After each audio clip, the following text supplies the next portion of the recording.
Unexpectedly, a usual Thursday in Austin unfolded before me.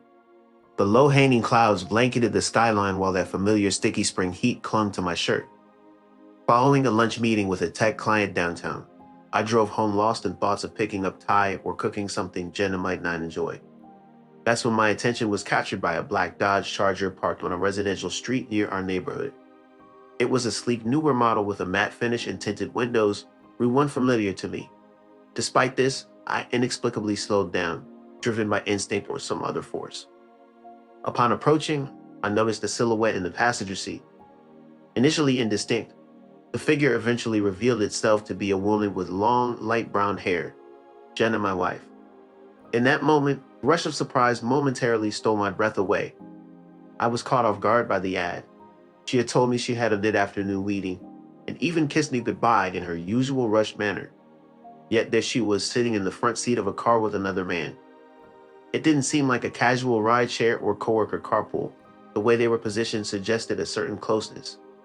They were sitting intimately with his arm casually touching her wrist, sharing a smile that felt all too familiar.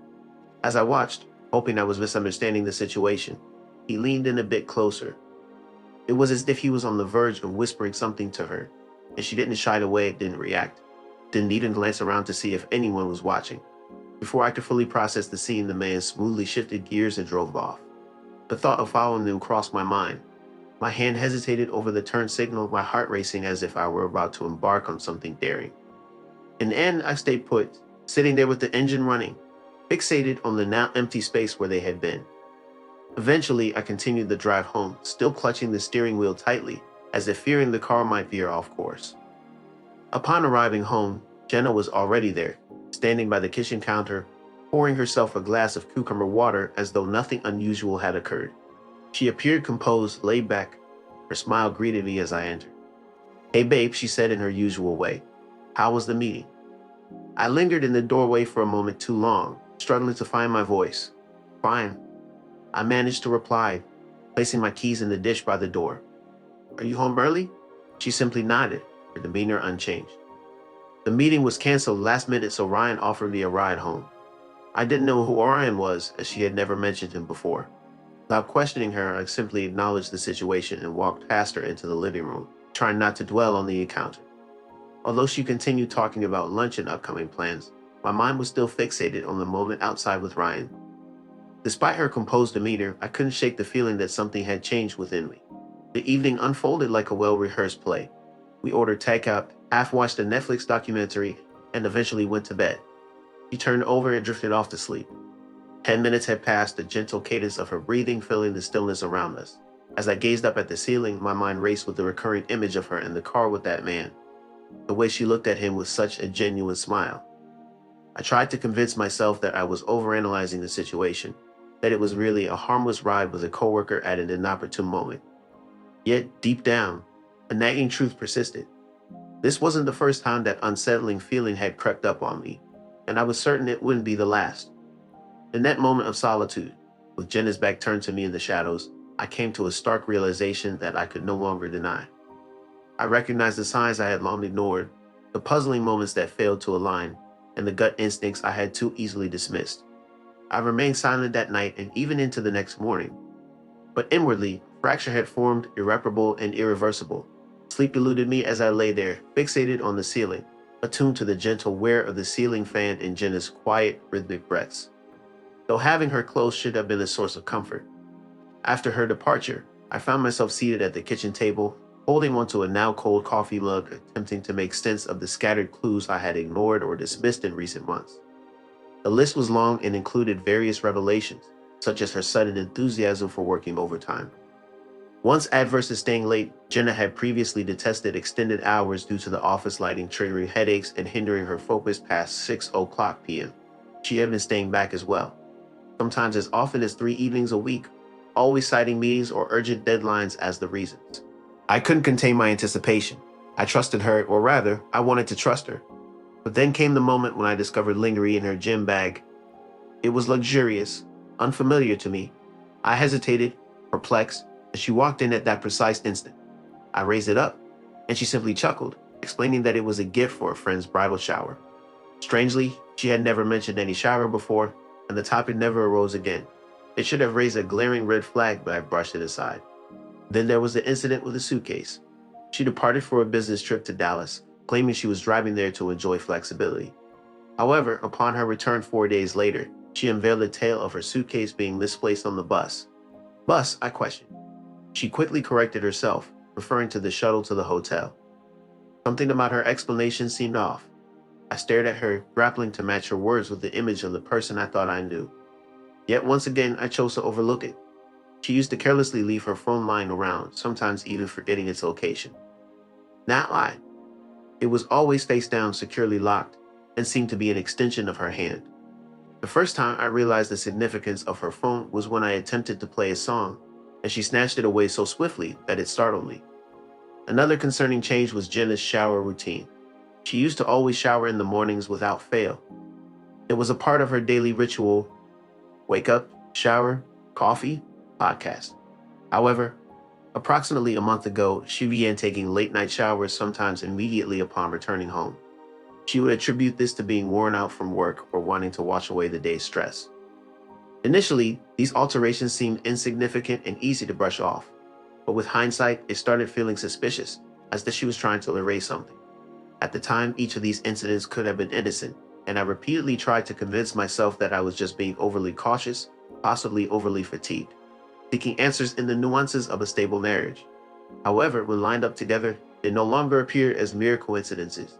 They resembled a trail of breadcrumbs that I had been unknowingly following too belatedly. I reassured myself that it was all in my head, citing that all couples experience rocky periods, and didn't Jenna love me? After all, she had told me so, hadn't she? We were planning a trip, talking about buying a new couch. Hell, just last week we argued about what color to paint the guest bathroom. Normal couple stuff, mundane domestic stuff. But it all started to feel like camouflage. The worst part was how easy it had become for her to lie. If she was lying, she was good at it.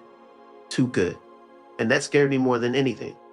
Not just the idea of her being unfaithful, but how seamless it all seemed, how natural. That afternoon, I opened her laptop. She left it on the dining room table, same as always. I didn't go through anything, I just stared at it. My reflection in the screen looked like someone I didn't recognize, a man trying to hold on to something that might already be gone.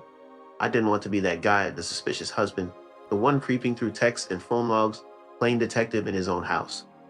But I was starting to understand why men do it, why they need proof. Because knowing hurts, but guessing kills. That night, I waited up. Chite. I got home at around 6:45, and Jenna informed me that she would be arriving home late again. I inquired if everything was okay at work, to which she replied that it was just a last-minute client call and advised me not to wait up. She mentioned she might bring home Thai food if it wasn't too late. Her arrival was close to 10, and she smelled of citrus and a hint of floral fragrance, different from her usual perfume, but not unpleasant. Her cheeks were flushed, her hair loosely pinned up, making her look beautiful yet guilty. Jenna quickly apologized, breezing into the kitchen as though everything was normal. She explained that everything took longer than expected and offered me my favorite food in a white paper bag as a peace offering. I quietly acknowledged her gesture with a nod, observing her carefully. During our conversation about work, she seemed composed in her tone but betrayed her feelings with her eyes. A realization struck me that night. Jenna wasn't fearful or anxious. She was behaving like someone who had already succeeded in something. As I stood in the bathroom brushing my teeth, I couldn't shake off the unease creeping over me. I sat perched on the edge of the bathtub, brushing my teeth and fixating on the two toothbrushes nestled in the cup by the sink. Her toothbrush was a soft pink, while mine stood out in navy. They'd appeared so mundane, yet Natalie seemed to taunt me, serving as quiet, unassuming symbols of my obliviousness. Slipping into bed beside her, I tugged the blanket over us both and found myself gazing at the ceiling once more. The distant buzz of her phone on the nightstand only added to the tension, although she made no move to check it. While a part of me yearned to reach out and uncover the mysteries held within that device, I refrained, opting instead to lie there in silence. Sleep remained elusive as I strained to make sense of her rhythmic breathing, pondering who might have elicited the smile I witnessed on her lips earlier. When she shifted in her sleep and her hand came to rest on my chest in the familiar way it once did, I remained still. Motionless, I grappled with the realization that something profound had irreversibly changed, leaving uncertainty in its wake. The following morning brought an unexpected jolt as I stood pouring coffee, my phone now vibrating. An unfamiliar number flashed on the screen. devoid of a name or message preview, save for that nondescript gray bub symbol. As I waited for it to be opened, I hesitated. I usually don't click on random messages, but this one seemed different, almost deliberate. It didn't come across as spam. It felt like it was meant for me. Intrigued, I decided to open it. Inside were 4 photos. The first one showed Jenna outside a hotel in Phoenix, holding a suitcase with a black Dodge Charger parked nearby. A man was by her side, his hand resting gently on the small of her back, appearing respectful. Their bodies seemed to naturally lean towards each other, as if they belonged together. The second photo was more unsettling. The same man and Jenna leaving the hotel together, looking comfortable in each other's presence. Jenna's hair was pulled back, and the man carried a duffel bag casually over his shoulder. In the third photo, they were at a gas station located off the highway. The man leaned against the car while Jenna stood between his legs. They shared a moment of laughter, with their heads close together and foreheads nearly touching. It was evident that their closeness was built on trust and familiarity, suggesting a deep connection. That moment defined everything. They were together in a full-on kiss, unapologetically bowled by a rental car, perhaps in broad daylight. No pretense, her hands tangled in his hair, his touch familiar at her waist, as if it were a routine. Because in all likelihood it was. I remained motionless. No screams, no tears, no dropping the phone. Just a static presence, amidst the scent of burning toast wafting from the kitchen and the cold coffee slipping through my fingers. Below the photos lay a simple note. You deserve the truth. I'm Laura, and that's my husband with her. I seek nothing from you. I simply could not keep this revelation to myself any longer. Should you ever wish to talk, I am here. Just that. No theatrics, no fury, just raw honesty. It hit me harder than any of Jenna's words ever had. Unfiltered by justifications or remorse, it was pure reality, finally unasked by someone who owed me nothing. I stared at the message for what felt like ages, my thumb hesitating over the reply button. Yet I refrained from responding. I wasn't prepared for that step yet. I placed the phone down, stepped away. I quietly entered Jenna's bedroom and opened her closet. In under 10 minutes, I packed Jenna's belongings into her familiar small blue carry-on, taking care to fold her clothes neatly instead of throwing them around or causing damage. Some of her shirts still carried the sweet scent of her vanilla perfume, reminding me of her subtle yet luxurious taste. After zipping the suitcase shut, I placed it by the front door next to her neatly arranged heels. I sat on the couch and waited, not feeling the need to plan out what I would say as Jenna arrived home just past 6 o'clock. She seemed surprised to see me there, the sound of her keys dropping into the bowl echoing in the room. Her eyes scanned the scene and halted at the suitcase. What's that? She asked nonchalantly, almost as if it might be for an unannounced weekend trip. She turned to me, her smile fading. I showed her my phone silently, displaying only the photos on the screen. She went still, her face draining of color abruptly, as if a switch had been flipped. Frozen in place, she didn't move or breathe, just stared. Softly, she began to speak. I can explain, she said. I remained silent as she cautiously took a step closer. Alex, please let me explain. It's not what you think, she begged, her voice quivering. Raising just one eyebrow was enough to make her voice crack. Okay, it is what you think. But God, it wasn't supposed to happen like this. I didn't mean for it to go this far, she confessed. Despite her words, I remained wordless, the heavy silence hanging between us. With trembling hands, she sat on the edge of the couch. I didn't plan it. It just started. We were working on a project together, and things were strained between us. I didn't know how to communicate with you anymore. I felt like I was fading away, and he saw me, she admitted, her words striking a chord.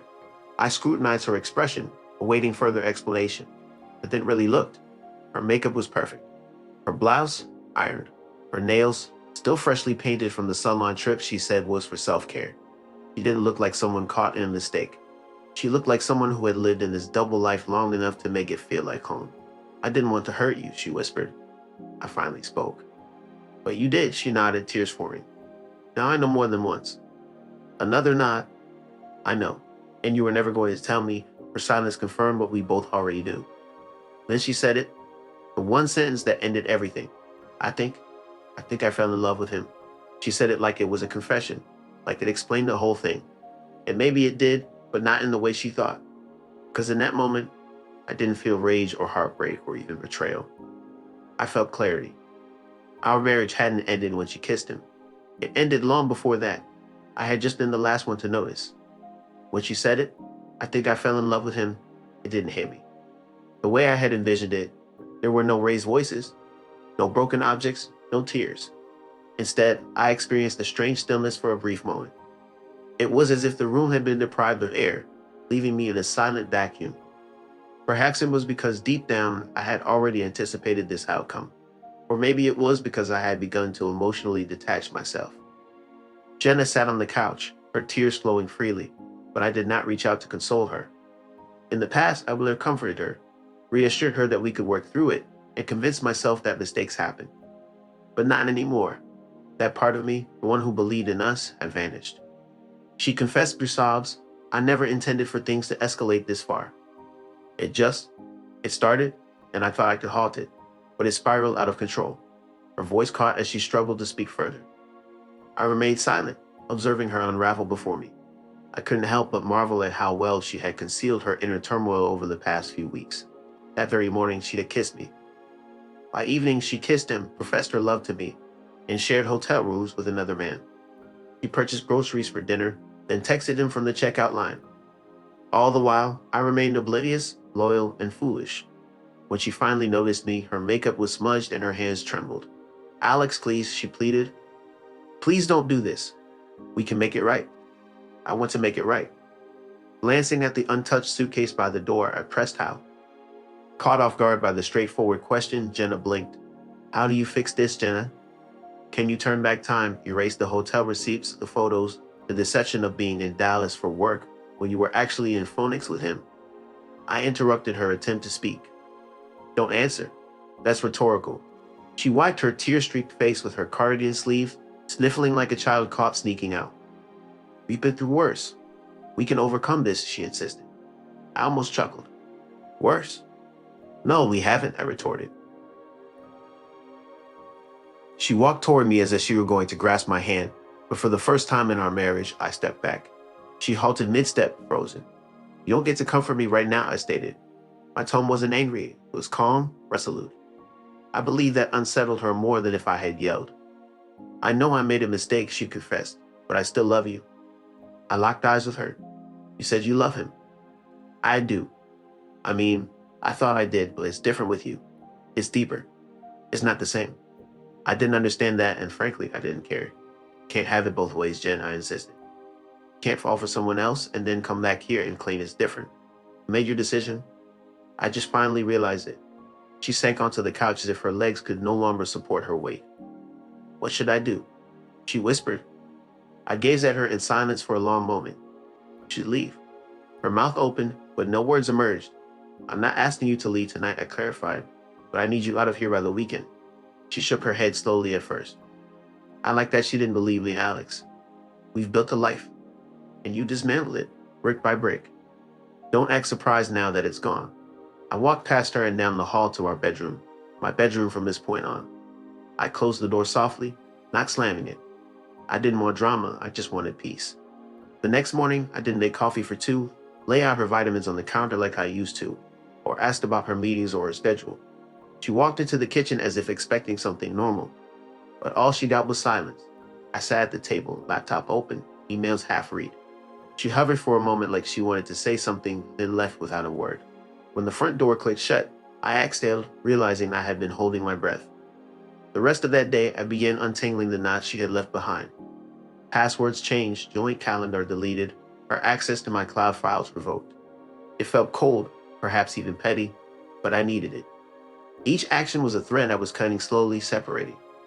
Disregarding my existence in her life, she messaged me one afternoon asking if I wanted to talk that night. I pondered over the text for a full minute before powering off my phone. That evening, she returned home early, possibly to have a conversation, but perhaps to plead for understanding. I didn't give her the opportunity. Instead, I retreated to the spare room and locked the door. Even through the barrier, I could hear her sobbing on the other side, but I remained resolute. She ended up sleeping on the couch, her movements waking me in the stillness of 3 o'clock a.m. Once, I would have comforted her during her sleepless nights, massaging her back and brewing tea. Now I closed my eyes, feigning slumber. The following morning, she made another attempt. "I've arranged for us to see a therapist," she mentioned as I moved through the kitchen. I booked a couples session. "You don't have to discuss the affair if you're not ready. We can simply be present in the same space." I poured my coffee as she awaited my response. Taking a sip, I finally spoke without meeting her gaze. There's no relationship left to salvage. Following this admission, she gave up trying. Over the next couple of days, we moved throughout the house like strangers, once a place we referred to as home. She began to pack her belongings at a leisurely pace. I chose not to watch as she cried silently. I offered no response, not out of cruelty, but to protect myself. By Saturday morning, she was ready to leave, adding 2 more suitcases to the one I had packed.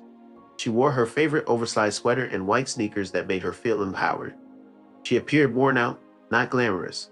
Standing by the door, I didn't offer to assist. "I'll send you my new address," she stated. I nodded, and she hesitated before asking, "Will you ever forgive me?" It was the first time I met her eyes since her confession. "I don't think forgiveness plays a part in this story," I answered. With a single nod, she bit her lip, then departed. There were no pleas, no last-minute apologies, just silence, like a deflated balloon. When the door closed behind her, I sat on the living room floor, enveloped by the remnants of what we once were. And for the first time in weeks, I experienced a feeling I hadn't felt before.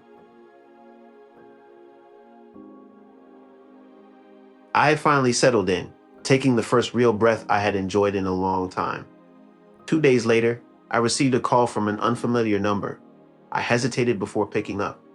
Normally, I would have let it go to voicemail, but something about my recent experiences had changed me. I no longer avoided things. I confronted them. "Hello?" I answered. "Hi, is this Alex Grady?" A calm, careful voice asked. It sounded female, perhaps in her mid-30s. Her tone was stable, as if she was accustomed to keeping herself composed even in challenging situations. "Yes," I replied, "this is Laura. I sent you the photos." "I hope that's okay," she said.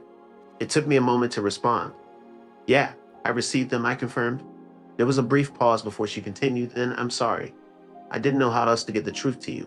Standing in my kitchen, sunlight streaming in and illuminating specks of dust in the air, I gazed out the window. "You don't need to apologize. I didn't do it for revenge," she quickly added, almost as if she had rehearsed the words. "I'm not that person. I believe you," I reassured her. The conversation then lapsed into a comfortable silence, not awkward, but laden with significance. I'm hesitant to shoot in, but do you think we could meet? It's a big ask, I know, but I believe it would benefit us both to find some clarity.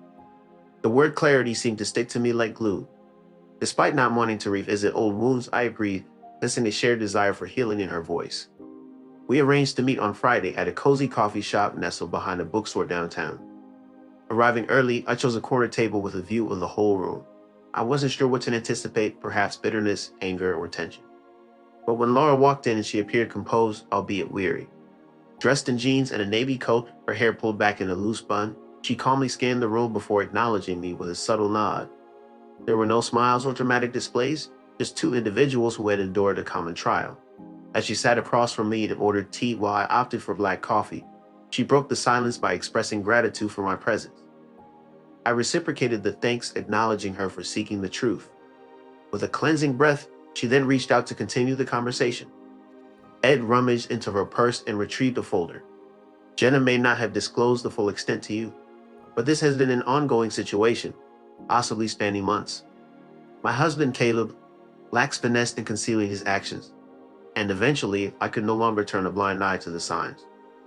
Holding the folder in my hands without opening it, I recounted how I engaged a discreet private investigator to look into the matter. "The pictures you received were sourced from their investigation, but there's a plethora of additional evidence. Flight bookings, hotel reservations, receipts, and screenshots from a shared cloud account they neglected to log out of." As she observed me scanning through the papers, I discovered undeniable proof. A joint hotel reservation in Phoenix, a dinner appointment for 2 at a venue Jenna claimed to have never visited, and a faint image from a video call showing Jenna at a hotel table with a figure in the mirror behind her, unmistakably shirtless Caleb. Nodding in acknowledgement, I gently sealed the folder. "I couldn't remain in the dark any longer, Nimor. I understood that more than I could explain," she said, adding, "I kept thinking maybe I was just insecure." She continued, "That maybe I was being dramatic, but you can only gaslight yourself for so long." "Yeah," I replied, "I know the feeling." She took a sip of her tea and leaned back before inquiring, "So what now? Are you divorced?" "Not yet, but she's gone." That was step 1, Laura replied, giving a short, sad laugh. I wish I could say the same. Caleb's still living at our place. He says he's sorry, says he wants to work through it, she explained, looking down at her mug. But I don't think sorry is enough this time. It's not, I said without hesitation. Her eyes lifted to meet mine, and there was something in her gaze. Solidarity, maybe, or recognition. Like we were both seeing the worst parts of love reflected in each other. I didn't just ask you here to compare stories, she revealed after a pause, then added, I have a plan. That got my attention. She leaned in slightly, lowering her voice. I used to work with Jenna, she shared, not directly, different departments, but I know the policies at your firm internal. Violating the rule against engaging in relationships with overlapping clients is strictly prohibited. It appears that Jenna and Caleb have done so multiple times, with evidence ranging from emails and calendar invites to joint presentations for the same account teams. This is enough to warrant an investigation. If we report this anonymously or through a third party to HR, it could lead to not just a scandal but termination. As I ran a hand down my face, the choice between seeking revenge and ensuring accountability crossed my mind once more. It wasn't about blowing things up. It was about holding them responsible. I'm not asking you to do anything you're not comfortable with, she said, but I'm proceeding with or without your help. Looking back at the folder filled with evidence, I saw the fact dates and proof laid out before me. I didn't need more evidence of Jenna's betrayal. But what I did seek was closure. A closure that left a paper trail. I'll help, I said, and Laura nodded in agreement. Laura somehow pulled from her old company portal, and it was all there just waiting to be connected.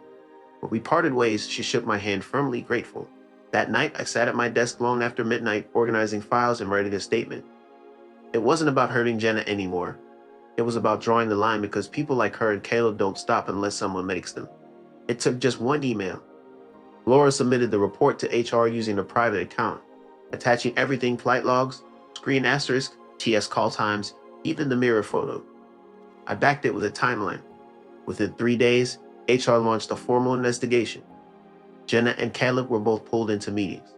By the end of the week, they were gone, terminated for policy violations. No warnings, no severance. Jenna tried texting me. At first, it was calm. Can we talk? In times of desperation, all I asked for is one opportunity. I never responded, not even once. My silence spoke volumes, standing as the only truth I could offer her, louder than any words I could utter. A week later, Jenna was at a birthday celebration, beaming and surrounded by friends, seemingly untouched by the aftermath. Yet when she checked her purse, a folded note awaited her, plain white paper with 7 words penned in my handwriting. Don't look for me. Her smile faded. The world continued on, but for her, everything came to a standstill. That evening, I strolled through the park where we once walked hand in hand. The trees were blooming once more. I didn't feel elation, but a sense of serenity, not triumph, just an absence of defeat. I hadn't emerged victorious. I had really ceased to lose.